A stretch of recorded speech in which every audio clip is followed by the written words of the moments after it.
તો દક્ષિણ ગુજરાતમાં મેઘાએ તાંડવ મચાવ્યું। દક્ષિણ ગુજરાતમાં વરસાદી સંકટને લઈને એક્શનમાં મુખ્યમંત્રી પણ છે। મુખ્યમંત્રી સ્ટેટ ડિઝાસ્ટર કંટ્રોલ રૂમમાં બેઠક કરશે। થોડી વારમાં ડિઝાસ્ટર કંટ્રોલ રૂમ ખાતે મુખ્યમંત્રી પહોંચશે।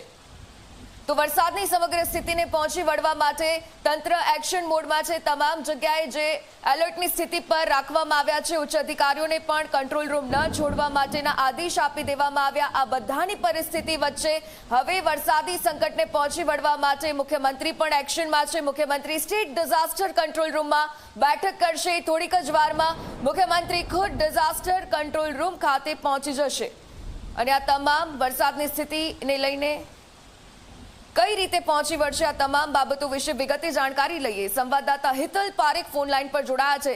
હિતલ, જે પ્રકારે વરસાદની સ્થિતિ છે, મુખ્યમંત્રી ખુદ કંટ્રોલ રૂમ ખાતે બેઠક કરશે થોડી વારમાં, શું જાણકારી આ બેઠક લઈને?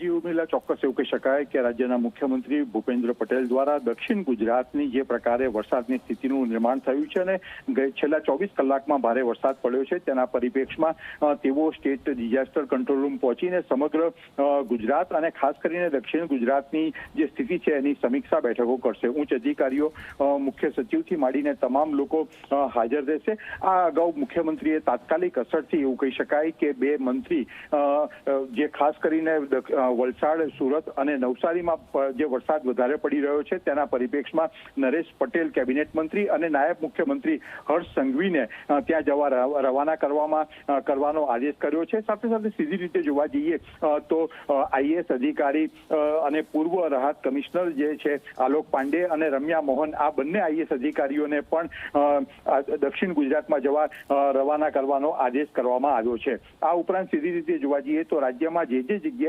રેડ એલર્ટ આપવામાં આવ્યું છે એ જગ્યાએ તમામ પ્રભારી સચિવોને તાત્કાલિક અસરથી પહોંચવાનો પણ મુખ્યમંત્રીએ આદેશ કર્યો છે। જી બિલકુલ, આભાર વિગતો સાથે જોડાવા બદલ।